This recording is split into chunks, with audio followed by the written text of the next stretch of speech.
ধরুন আপনার প্রচুর মাথা গরম হয়ে গেল, আপনি কি একেবারে সবার সামনে জনসমক্ষে মানে লোকজনের সামনে চিৎকার করে বলবেন?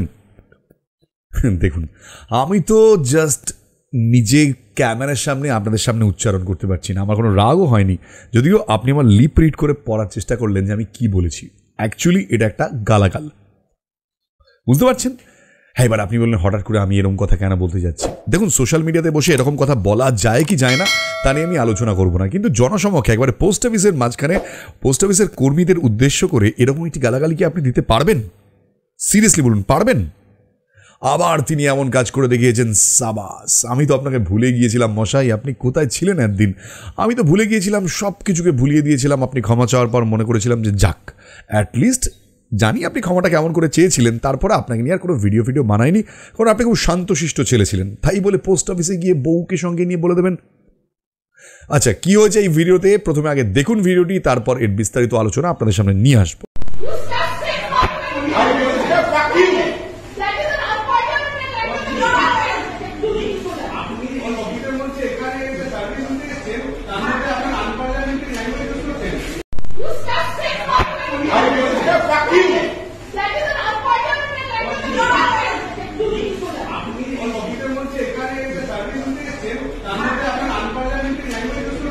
এই ভিডিওতে যে ব্যক্তি তিনি কে এর পরিচয় আপনাদের দিতে হবে না, আপনারা এর আগেও টাইটেল থেকে বুঝে গিয়েছেন কার সম্পর্কে কথা বলতে চলেছি।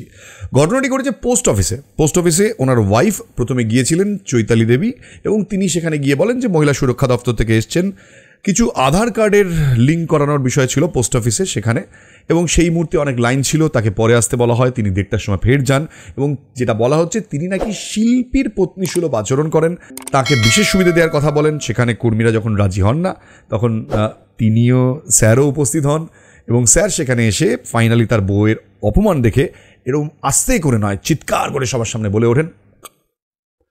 যাক, আমারটা তো মিউট রয়ে গেছেন, কিন্তু ওনারটা মিউট হয়নি, কারণ ওনারটা ক্যামেরা বন্দী হয়ে পড়েছে ফের একবার বিতর্কের মুখে মিস্টার রূপঙ্কর বাগচি। দেখুন, আপনি সেই সময় ওই মানুষটার নাম আর আপনার জন্য নাই বা নিলাম, মানুষটাকে এমন কথা বলার পর মানুষটার মৃত্যু হওয়ার পর আপনার ভাগ্যটা সত্যিই খারাপ। ওখানে আপনি একটা মানুষ নিয়ে বললেন, তিনি মারা গেলেন, তারপরে এখানে বললেন রেকর্ড হয়ে গেল। আসলে আমার কি মনে হয় বলুন তো, মানুষ একই ভুল বারবার করতে পারে না। এই ঔদ্ধত্য মানুষের চরিত্রে থাকে, আর চরিত্রে থাকলেই মানুষ এই ধরনের কথা ঘুরিয়ে ফিরিয়ে কোনো না কোনো এক মাধ্যম দিয়ে বলেই ফেলে। আপনার যতই রাগ হোক না কেন, একটা বিষয় পরিষ্কার মাথায় রাখবেন, আমি বা আপনি একটা পাবলিক প্লেসে গিয়ে হঠাৎ করে এই ধরনের গালাগাল দিতে পারবো না, এটা আমাদের ভেতর থেকে আসে। এবার দেখুন, সেখানে কি ঘটনা ঘটেছে আমরা জানি না, ঠিক ভুল আমরা জানি না। একজন মহিলাকে লক্ষ্য করে তিনি একটা অশ্রাব্য ভাষায় গালাগাল দিলেন, এটা পরিষ্কার আমরা দেখতে পেলাম।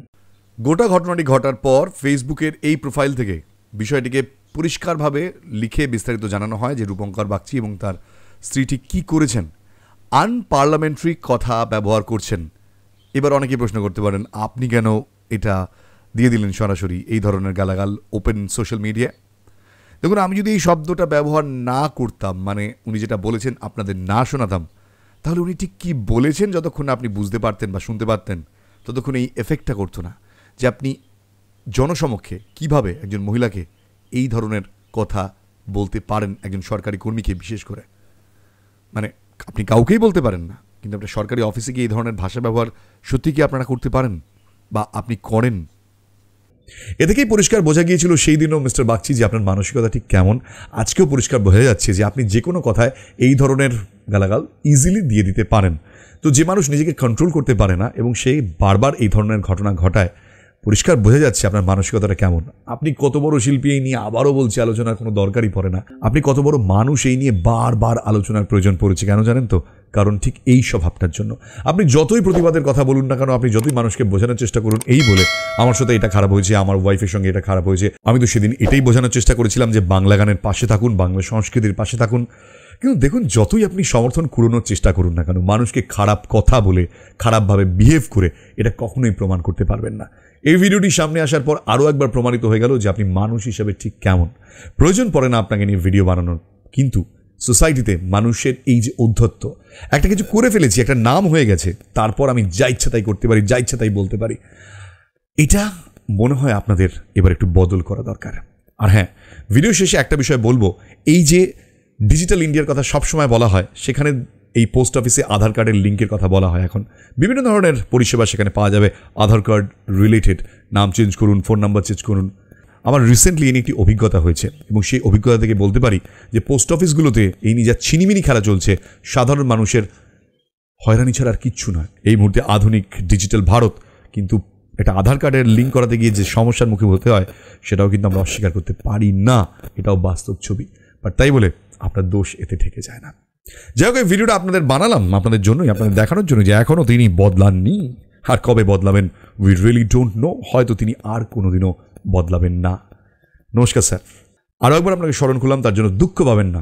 কিন্তু আপনি যে বারবার আমাদেরকে আপনাদেরকে আকর্ষণ করছেন এই অশ্রাব্য গালিগালাজের মধ্যে দিয়ে, তার জন্য আপনাকে ধন্যবাদ দিতে পারলাম না।